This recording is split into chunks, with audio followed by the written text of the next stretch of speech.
Mu mwaka gwa 2015 ne 2016 gavumenti ya Uganda ng'eyita mu walimu ssako yawola abasomesa abali mu munisipaali y'e Kasesse ensimbi obukadde 150 okusobola okubawa omukisa okwewola ensimbi ensaamusaamu okubayambako mu kwetandikirawo emirimu emirala ebbali osanga kino akendezaako ku bwavu obubadde busukkiridde.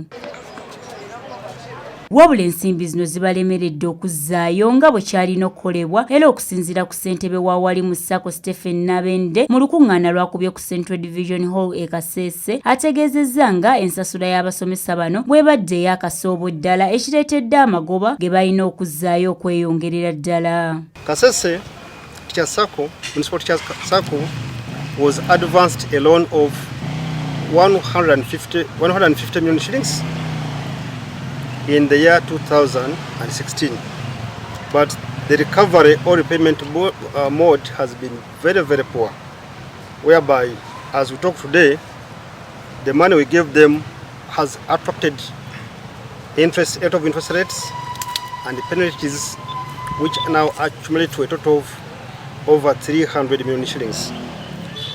Morris Mook omu ku basomesa agamba nti kino kibaleetedde obukuubagano mu maka gaabwe ssaako n'okulemerera okusasulira abaana baabwe ebisale by'amasomero kuba tebakyakirizibwa kwewola nsimbi mu bbanka. It has caused domestic violence in our homes. It has made us fail to take our children to their schools because schools have started, and when we try to ask for loans for school fees for our children, we are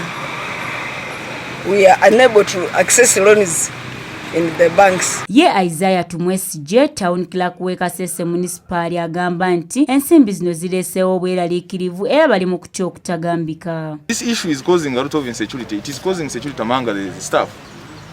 The staff that are part of the circle and have affordability are the ones that were attached on recovery of the money, and yet some of them did not get the loans. So it is somehow demoralizing them, and they are not able to work very well. So we need to safeguard them. So it has, we have agreed that when we come up with a mechanism of recovering this money, then we shall request Walimu Sacco to liaise with the Ministry of Public Service and drop the code that is on teachers that did not get the loan. Edith Nabagereka, STV Select, EY'ENJAWULO.